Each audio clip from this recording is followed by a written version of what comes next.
So welcome everyone to Gearing Up for Growth. This is a new webinar series. We've done an awful lot of work working with BDO and ourselves in understanding growth companies. We've got lots of growth customers and there's lots more growth companies starting up every day. And there's lots of really important things that they need to understand about finance. We're assuming that everyone here is obviously coming at this probably mostly from a finance perspective. There may be other people that are just interested in understanding a bit more about the impact of systems on growth. So great to have everyone here. And just there we go. So Katherine, delighted that Katherine from BDO is joining us. So thanks for joining, Katherine. We've known you a long time and worked with you for a long time. You've done a lot of years with a huge amount of experience with over 22 years with BDO. And I guess particularly given the nature of where you work in BDO, your speciality knowledge around technology advisory is even more important these days maybe than it was 10 years ago, with so much technology available and companies looking to know how to embrace all of that. So looking forward to hearing what you've got to say. Myself, I'm also an accountant with a good bit of experience around change and finance system change. I'm really passionate about it. Love to see businesses really keeping on top of change management and having that as an always on sort of approach or mindset, and always looking to sort of spot where gaps are and problems are. So, and really quite keen to see companies really embrace that approach. So our agenda today, we're going to look through the pain points of growing businesses, typical ones, and that will be Katherine running through those. We'll look at metrics and finance process. We'll look at the right tech for your growing business. We'll look at what VCs, private equity firms, expect to see from finance teams, and then some practical growth insights.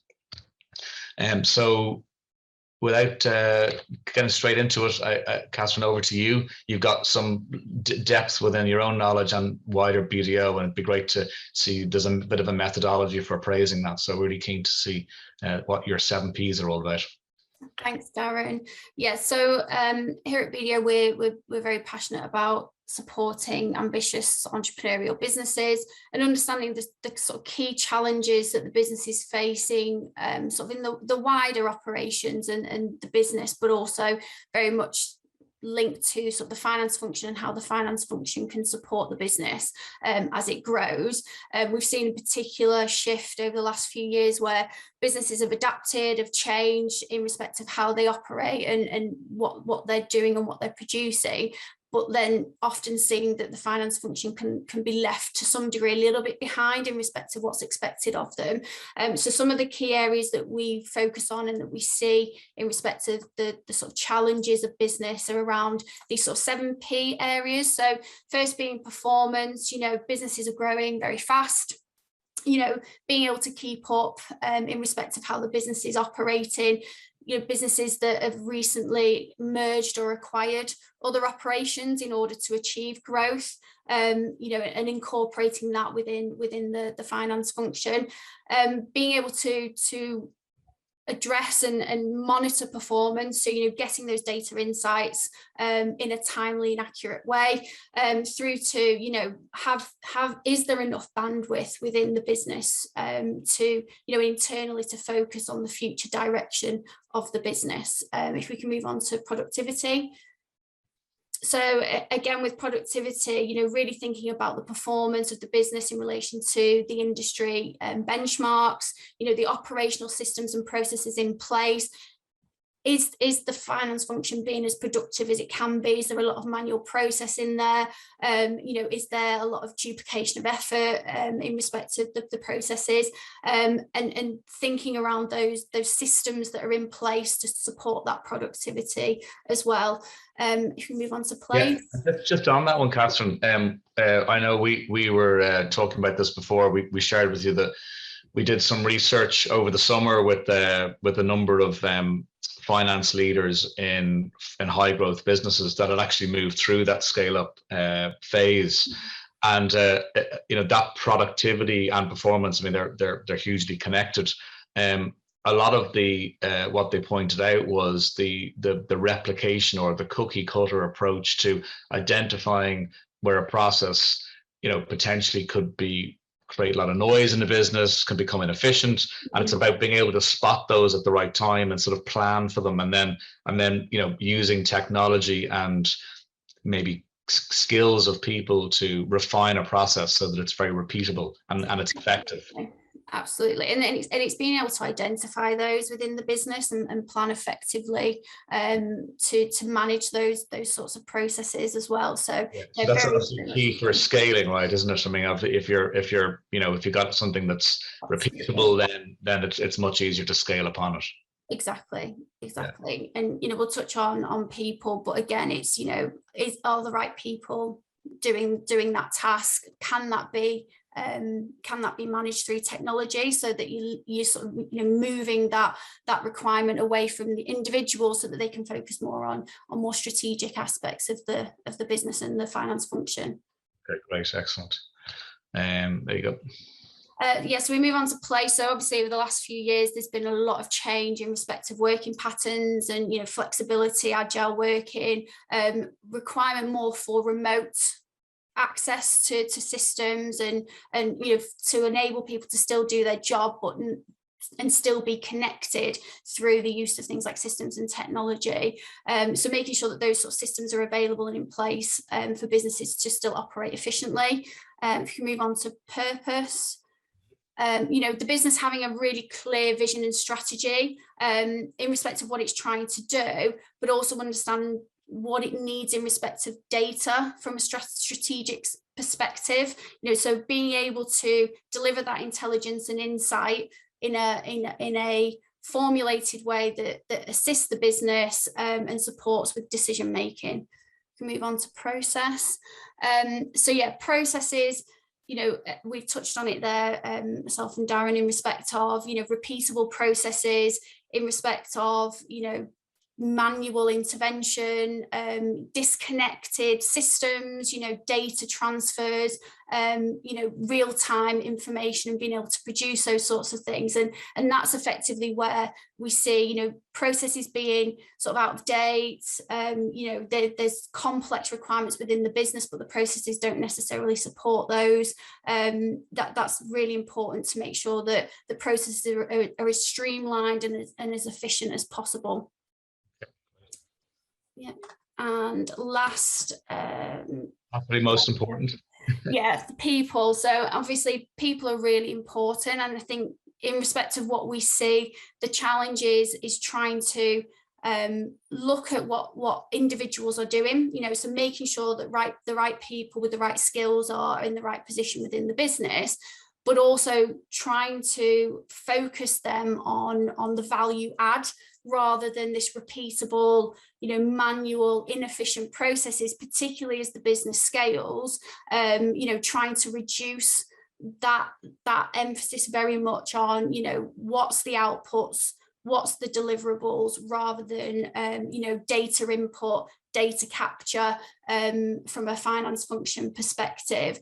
And one of the challenges, particularly over the last couple of years, has been, attracting and retaining skills within the finance function as well. And again, having, good systems and operations in place will ultimately, attract and, bring people in within the business that can add value as well. And on place, Katherine, that's a kind of an interesting one at the moment, because I don't think that there is a silver bullet answer for anyone right now, but obviously cloud systems are crucial and enable people to work remotely and get through their day-to-day tasks, you could say. But the place element of why people come together to an office is there's a lot of discussion and debate going on around what that means. I don't know whether you in BDO that there's anything going on around that. I know that what we've read and what we're effectively doing ourselves is making it very purposeful when people come together. So, you know, it's purposeful from the point of view of socializing, in the sense of colleagues collaborating together and building their relationships, particularly where there's new people coming in, or where there's technical complex things that, you know, you need to build that relationship with somebody. And then also, you know, collaborative workshops whereby, you know, you're coming together for a very specific number of days to get a defined set of outcomes, whereby that intellect is really enhanced by multiple people being physically together for a period of time. I don't know what BDO you're finding with your customers as well as yourself. Yeah, I mean, it's an interesting one because it's continuously evolving. You know, in respect of our stance around where individuals are working and where people are, you know, we're very much adapting and adopting an agile sort of viewpoint. So yeah, we've embraced technology. We've worked remotely for the last few years. It's working, but we do then miss out on some of those other aspects, which are, you know, seeing clients, going out and doing things, because again, it's what is useful to do face to face, and identifying those instances versus what we can do working remotely. So it's that collaboration, it's that you know, support for individuals, it's that social aspect. You know, we find that different individuals within the organization, depending on what roles and responsibilities they have, can often impact whether they are best placed in the office more regularly versus working from home. Particularly, we have trainees and things like that need more support and, you know, coaching and things that we're used to doing very much face to face. So again, it's kind of we're all kind of learning what works best when, but having that that interaction with each other to agree what makes sense to be done together and what we can do remotely as well. Okay, great. Okay, that makes a lot of sense. Just to say to people, if there is anything at any point during this session that you want to ask a question on, we would love to hear from you. It's you know, it's not a technical webinar, but there might be something that's going on for you around decision making, or a challenge or an obstacle that you're experiencing, and it's not a bad forum to present those here, where we can certainly talk them out. So I'd love to hear from you if there's anything there. Katherine, you guys, you know, you've in your career, you've dealt with so many clients.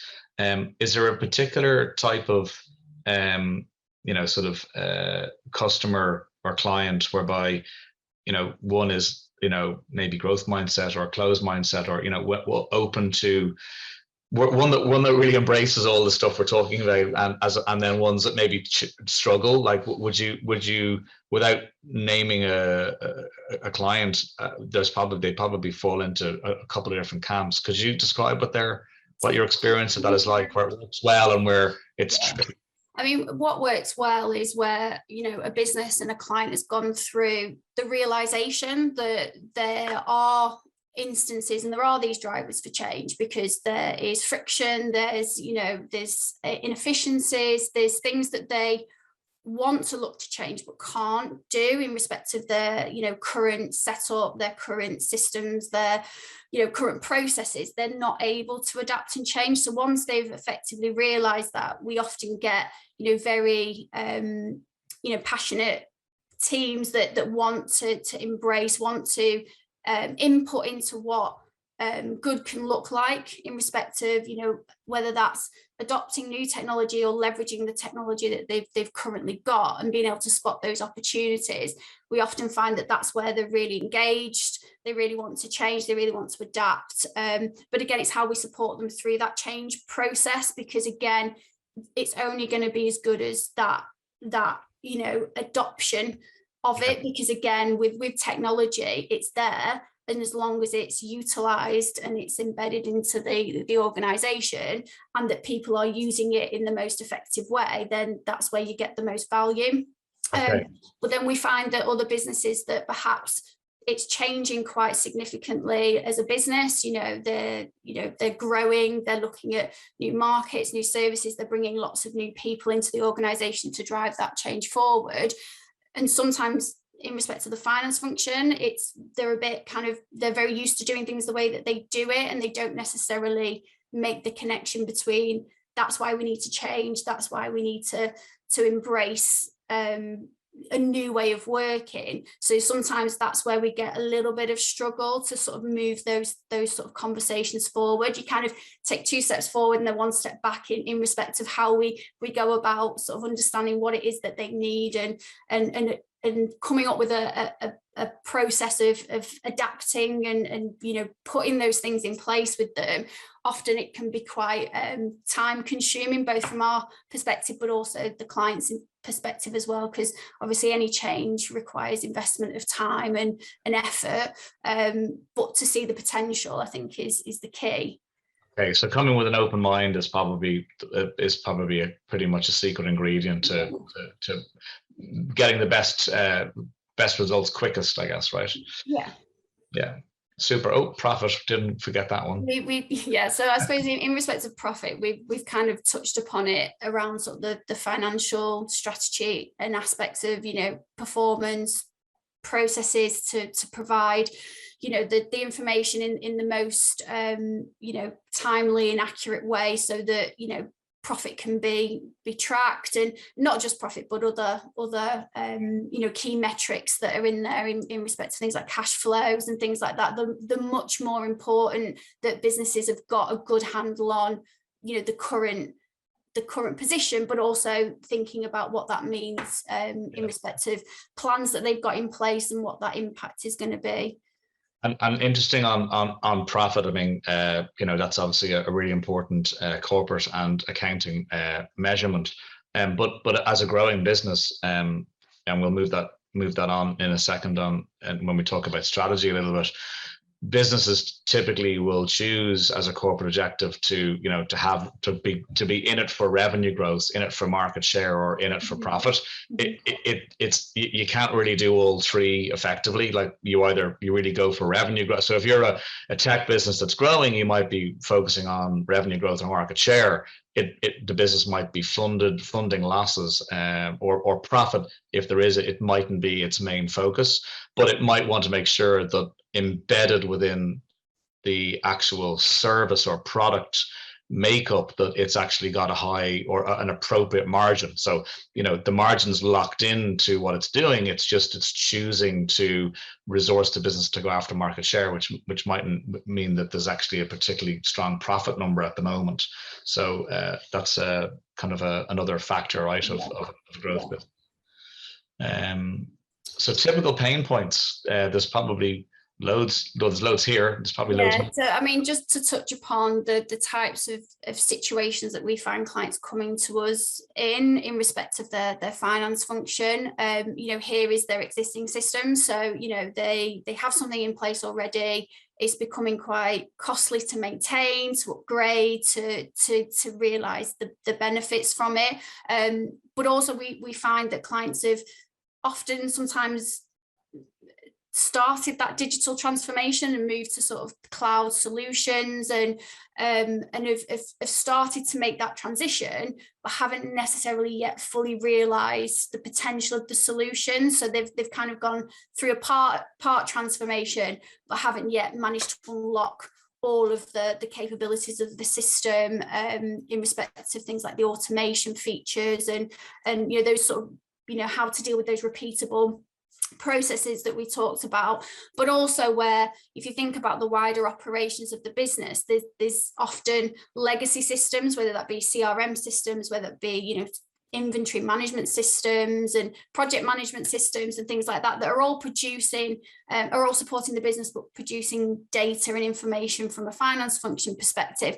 But some of them aren't necessarily integrated, so there's a lot of data lifting, loading, you know, and manual intervention in. So being able to sort of streamline that whole landscape of the systems, that's definitely something that we see depending on the different, you know, different stages that businesses are in respect to their existing systems. So that's really useful. Yeah, we've touched upon this as well in respect of manual processes. There's still a lot of instances where we see manual data entry, manual approval workflows where there's lots of emails flying around the business and things like that. So it's not as streamlined as it could be.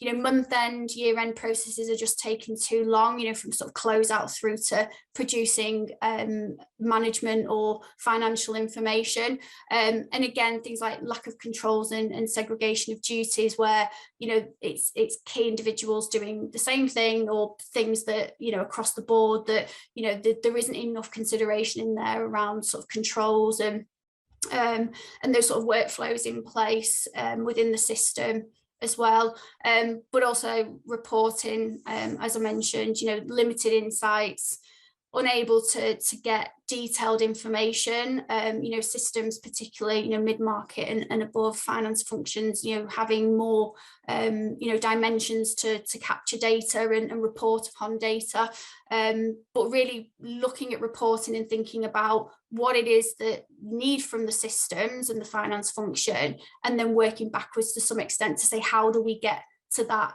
ideal position in respect of the outputs, by thinking about how the data is going to be input and managed within the systems as well. Yeah, and there's a lot of, the manual process, there's a lot of things that, there's a lot of noise that goes with that. There's a phrase, if you always do what you always did, you always get what you always got. Like it can sometimes be hard to see the wood from the trees when you're used to just doing your work in a particular way. And it's only when you put in a little bit of automation and then maybe another little bit, suddenly it starts to free up the noise, and then your headspace, as a person in any function, then you start to be able to apply your time a little bit differently, and you get a bit of thinking and headspace, right?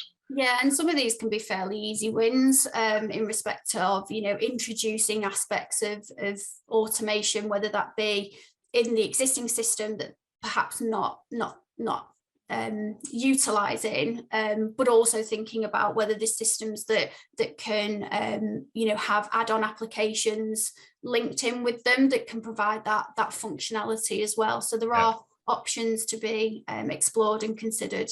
And it's giving people a little bit of a taste for it too, as well, isn't it? So giving people, if people get a little bit of a taste for, as you say, a quick win, it's like, oh, that was interesting, and then suddenly, people get curious about more.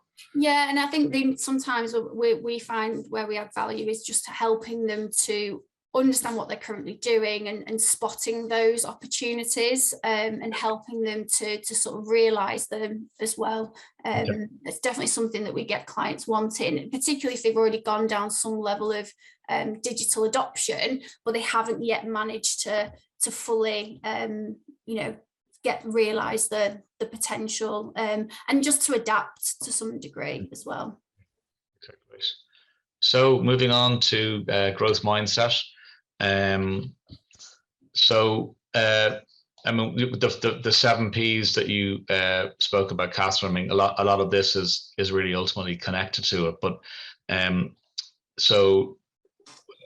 imagining if you're a growth business, and if that's why you're on this webinar, if you're in the finance team or you're part of the senior team that can influence the planning cycle, influence what data reporting, all of this stuff, it's really feeding into the importance of strategy and alignment, and how that ultimately moves all the way throughout the organization to give you a higher performance. So if we start with strategy, corporate strategy, we mentioned earlier about, are you in it? Are you about revenue growth? Are you about market share? Are you about profit? And you're competing in the marketplace for one of those 3 corporate objectives. So getting alignment around your corporate strategy then is, how much revenue are you looking to grow by, from which markets, and which customer segments, and within a particular time frame. So being able to make a statement about that is really, really important, because it sort of defines the scope of what you are going to be able, or what you need to do, and what you're going to be able to do. It determines the resources. If the scope of your strategy is too broad, then you're probably not going to be capable of delivering it. So that's the scope of your strategy is really important, and that then feeds down into the purpose. So the purpose of your purpose statement for the product or service or combination, if you have, that then leads into your vision of the future. So those things, having a purpose and a vision of a future state, being able to articulate that, connecting that to your strategy, will allows then a alignment around accountability to kick in within the functions around the business. So functional planning, another name for that is business model. So how you organize the business to deliver a strategy ultimately. So it's like ultimately how you engage with your customers, how you engage internally, how you engage with your partners, ultimately defines your business model, and that's ultimately driven by the functions that you have in your business and how they connect with the inside and outside world. So stepping into functional purpose then also becomes really important. So and you'll see this, Katherine, in the businesses that you work with, I'm sure. The businesses that have that why statement really well answered are the ones that typically just are, they're horizon locked. They know exactly where they're going. They can move and adapt, of course, as they might need to, but they're not distracted by the noise of opportunities elsewhere. They know what they're doing, and they might be looking to step into another opportunity at another time frame. But having that focus is really important, and that allows the functions to then go, okay, well, on the basis that we know we're going here, well, then the functions across the business, go to market, sales and marketing, your operation, your customer, your finance teams, your HR, all of those can then say, well, if we're going here, then we need to organize ourselves like this in order to support the execution of the strategy. So that's when you get that lovely alignment. So agreeing a purpose and a vision underpins strategy execution. And there's numerous tools that are around in terms of market leading companies that have embraced their own methodologies, which are all over online to follow, is Salesforce's V2MOM. That's vision, value, method, obstacle, methods, measurement, obstacle, and methods, sorry, obstacles and measurements. And OKR is Google's objective key results. So they're just frameworks, I guess, that make it easy for people to follow a structure in terms of planning. But really important for growth businesses to have some form of a fit for purpose planning. It doesn't have to be blue chip type planning, that often it can, even if it was an approach written on a small amount of slides, it's the process of actually going through and connecting strategy into your functions. What really works then within a 12 months time frame, ultimately is a small time frame, 12 to 24 months max, is to say, well, on the basis that we're trying to get our strategy to here, then what are the key challenges that we need to focus on within each function that are going to help us overcome obstacles or achieve our outcome. And they can be typically 4 growth objectives that you might see for any particular function that are shared with peers across the business. It's alongside running of the business, and that's key into your world around productivity and people and systems that you were talking about earlier, Katherine, around having that effective, efficient method to overcome obstacles that you might come across and that could be a new system. It could be, that's one of the things that could happen is typical of actually, we can't progress any further, and the process allows you to name it. So, you might be thinking it and conversing about it, but actually if the process allows a platform to say, guys, we're telling you here from the finance team, we can't support this growth strategy unless we have the following technology in place. You keep asking for metrics, but we don't have the data structures to give that to you. So, or if we do, we're gathering it together manually, all the time, and we can't do the other stuff you're asking us to do. So a lot of this is about providing a communication platform to say, oh, hold on, we've got actually these obstacles in place, and they're really important that we support each other to get through them. Yeah, agreed. And that can form basis of, the investment in it as well, by identifying those areas where the business, the finance function can't support the business. So, we see in some business cases that are, put to the business to say, this is what we need in respect of investment. That can often be, the driver for those things as well. Yeah. Okay, great. So you get that endorsement, I think, which is key, is really key, and the visibility of it. Actually, one, they say in change management, one of the most crucial parts is creating a sense of urgency. And like if you can get that from a process, then that's a win, and then suddenly the momentum kind of just takes forward. You identifying the priorities. Get the gust of wind. Yeah.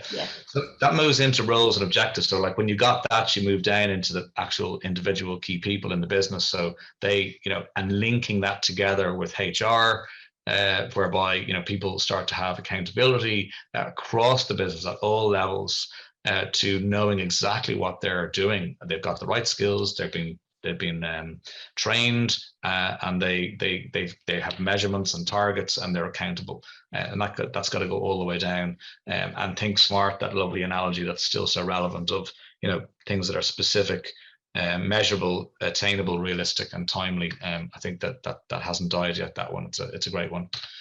And then effective systems. So looking within effective systems, having standardized data, making sure you've got cloud technology, because that is what is scalable.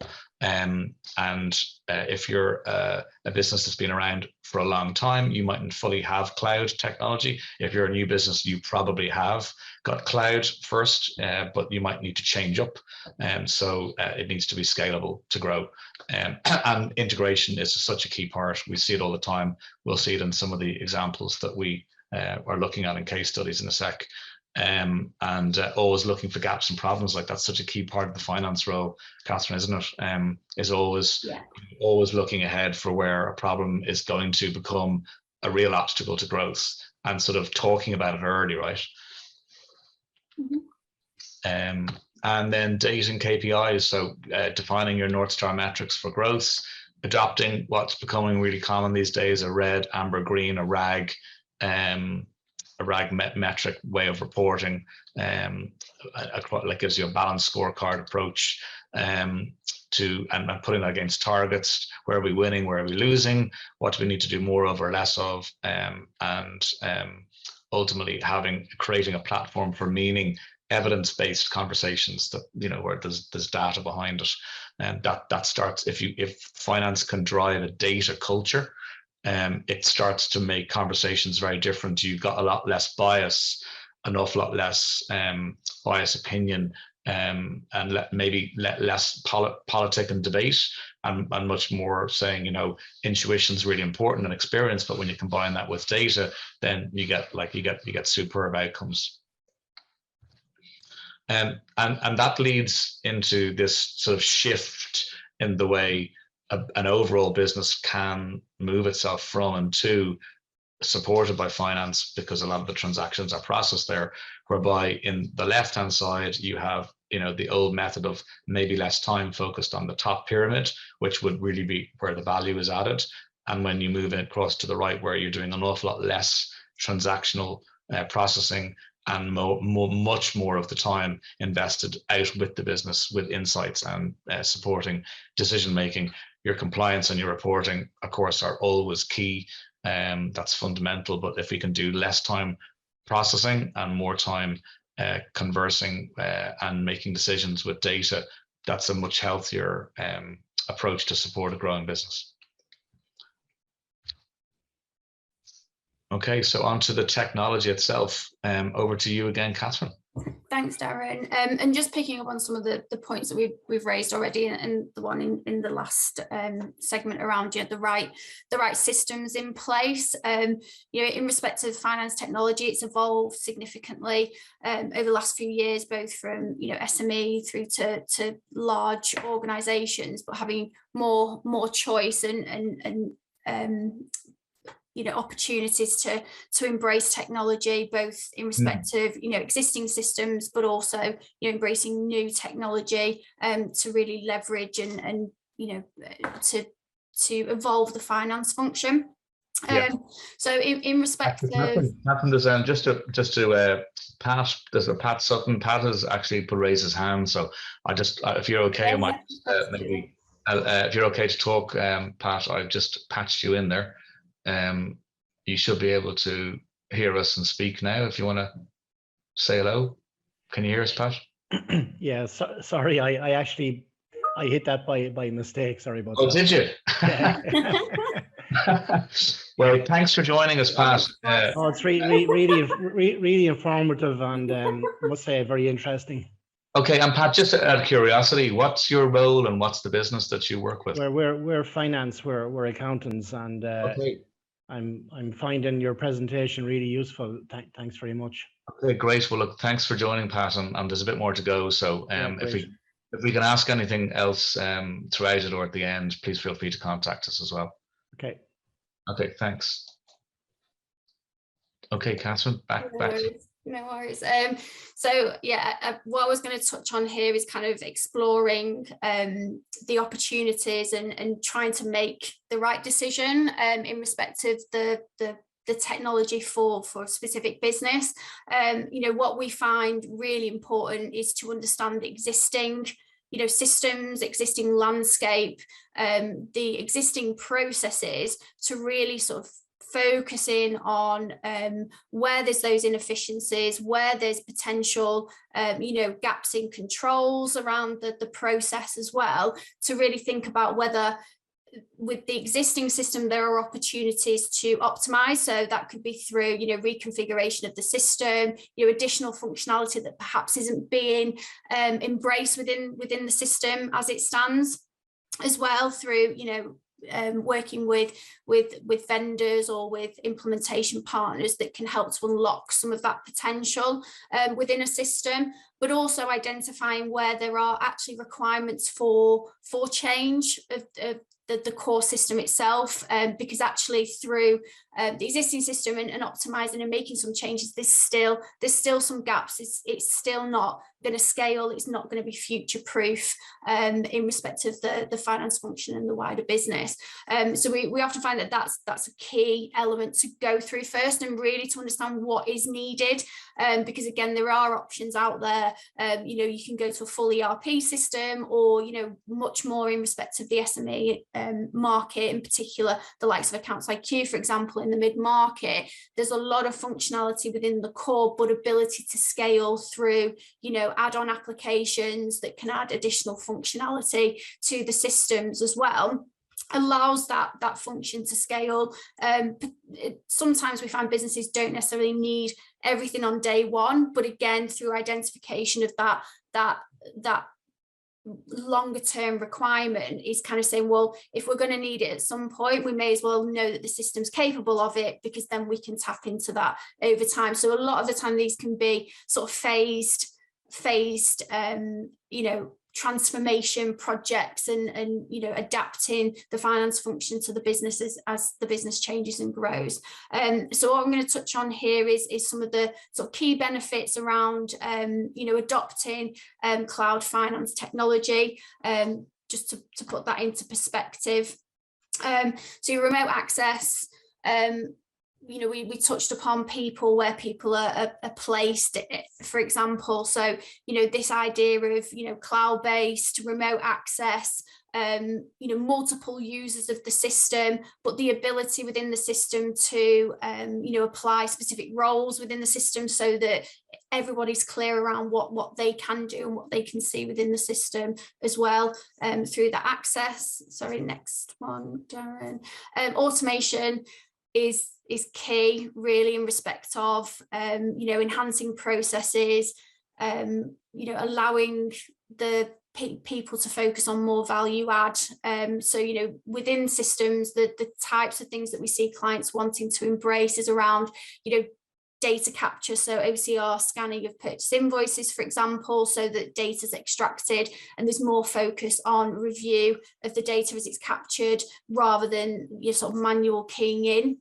For example, bank feeds, bringing in the transactions to the system to enable that bank reconciliation process much more efficiently, through applying rules and allowing the system to help with matching. So machine learning, allowing the system to do much more in respect of the types of transactions that the business is needing to do from a finance function. In respect of automation as well, around controls, we see much more around particular things like spend management. We think about cash flow, wanting to introduce things like purchase ordering and, review of budgets, approval of spend prior to spend being agreed, and, an invoice comes through and there's an obligation there. So those automated approval workflows through the system are really important, and things that clients can embrace to speed up but connect with the wider business as well.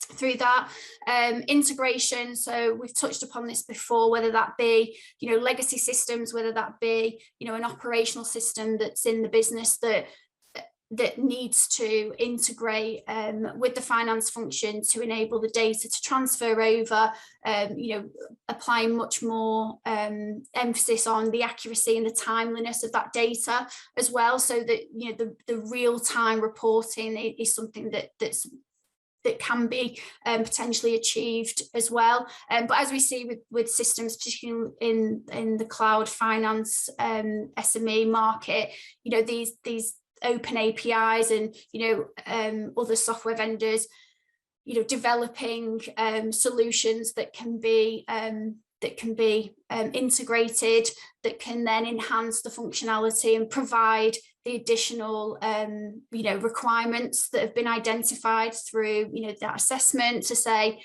core system with these these add-on applications will be fit for purpose for what we're trying to achieve.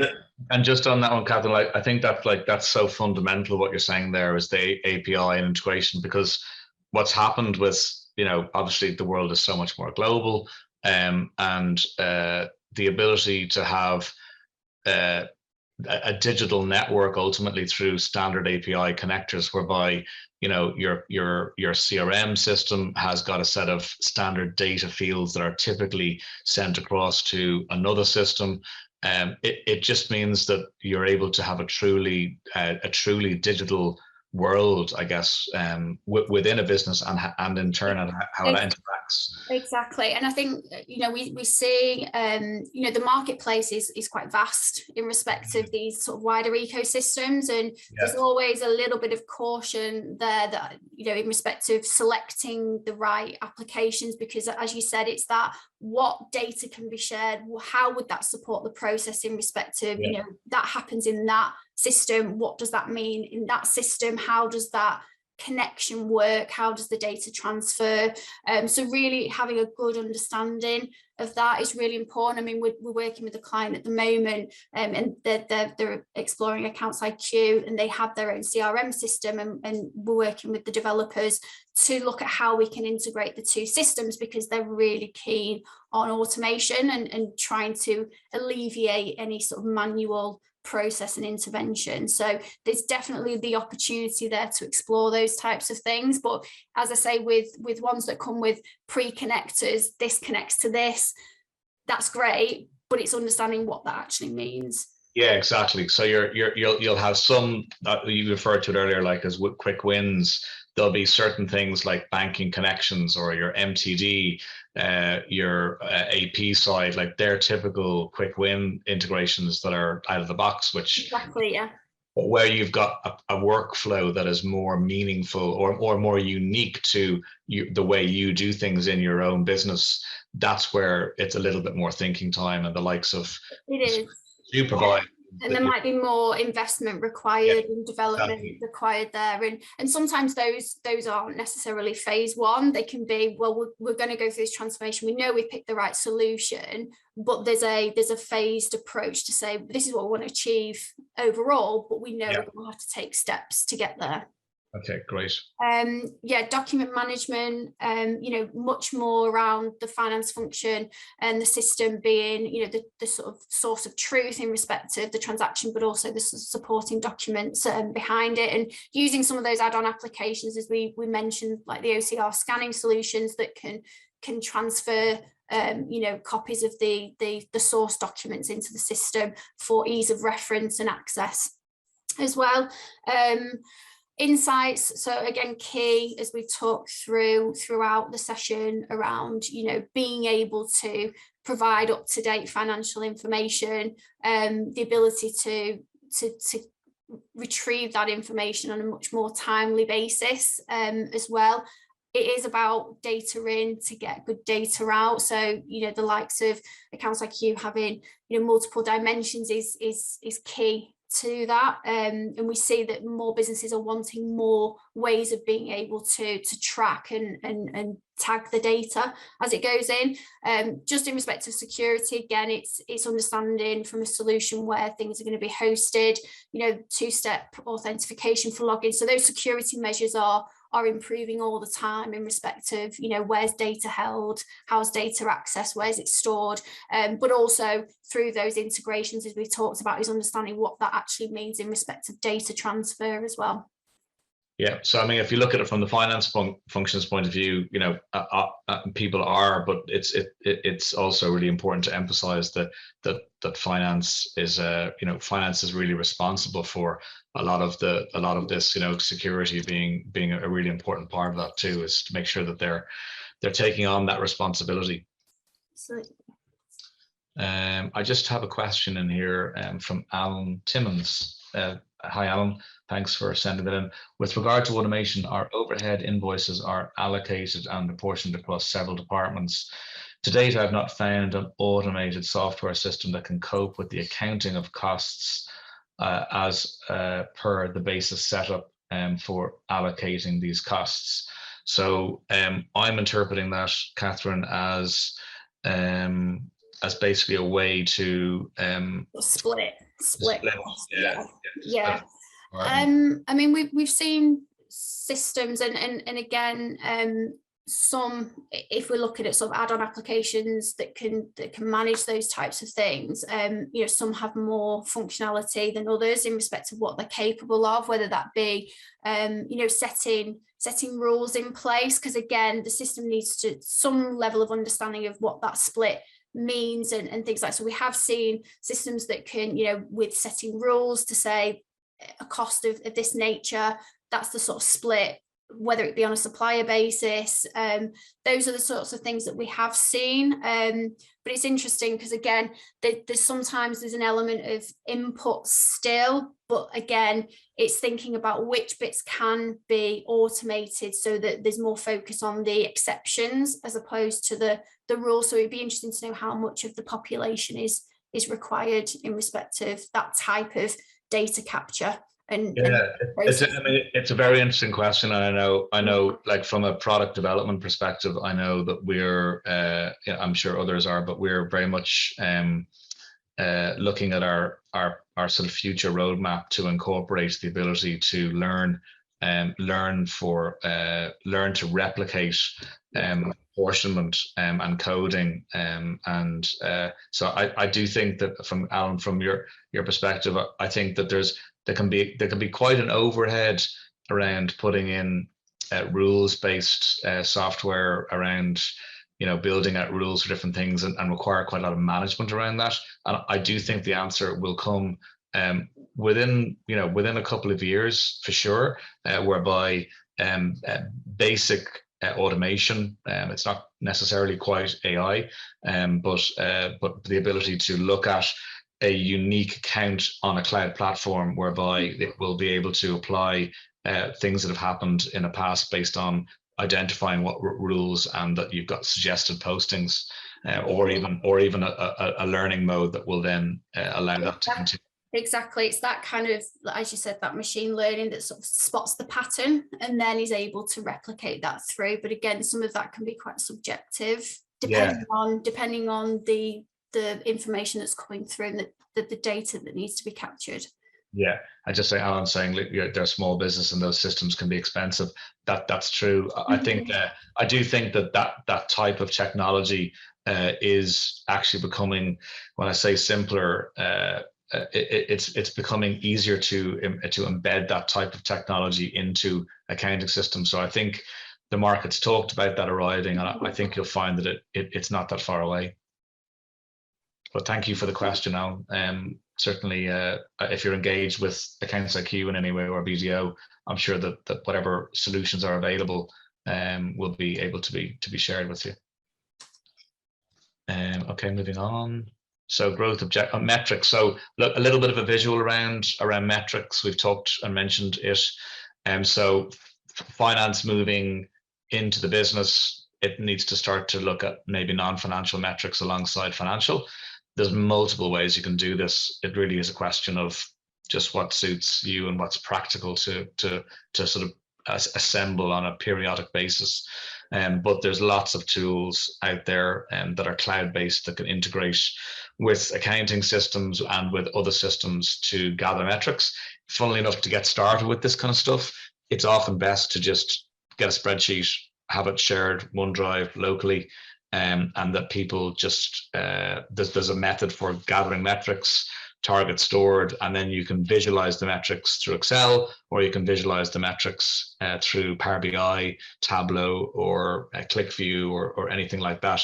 I don't know what you think, Catherine. I think trying things out and starting them, that they, you know, at the end of the day, you can make something look fancy, which is brilliant, and it does make a difference. But I think if you start with a place, first of all, that is actually making sure that you're finding the right data and agreeing that's the stuff that you want to look at, and then over time, when you lock in on that, then you go, okay, well, now we can invest a little bit of time in a visualization tool to make it look really presentable and like really great.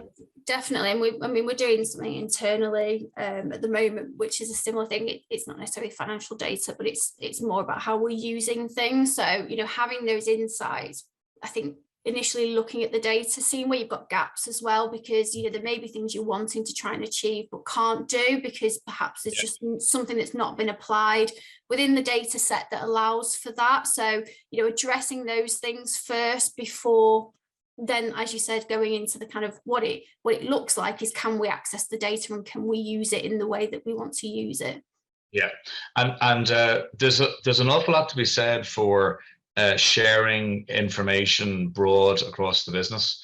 There's lots of platforms these days like Slack, Teams, and other communication platforms, whereby making a decision to, you know, publish as much or a set amount of information across the business, be surprised the impact that will have with aligning everybody, and you know, if information is shared, you know, it's really quite powerful. So so I think that's also a really important thing. When you're in a growth mode, it's like, where are we winning, where are we not winning, and data is what reinforces that for everybody. So that's why when you present something like this, it's very easy for people to read it and to identify with it at a very quick glance.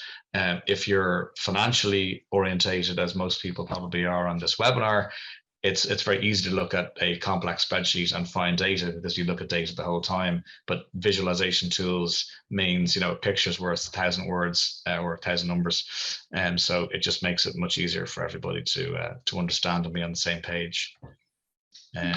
So, and some example of growth objectives. So we earlier, when we were looking at the growth mindset concept of planning and alignment, and we just mentioned setting growth objectives. We just thought it would be useful just to drop a couple in here. So, I mean, it's as simple as this. Like, you basically state an objective, have a KPI, you have a target, and then you describe the initiative, which might have a lot more detail than that on the right, but it could have many multiple points. But it just means that there's a level of a declaration to the function, to the wider business. This is basically what we are doing as our objectives to support the growth plan.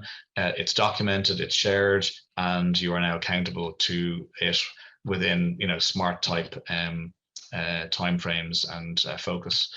So example here for finance: automate your bank recs, process using bank feeds. So you may have access to bank feeds but not set them up. well then, you set an objective to do that, it's published, you're now accountable, and lo and behold, you have a huge amount of time then available to you from making that change. And you could also connect your credit cards, for example. So you could ultimately have 10 accounts that are auto-recking.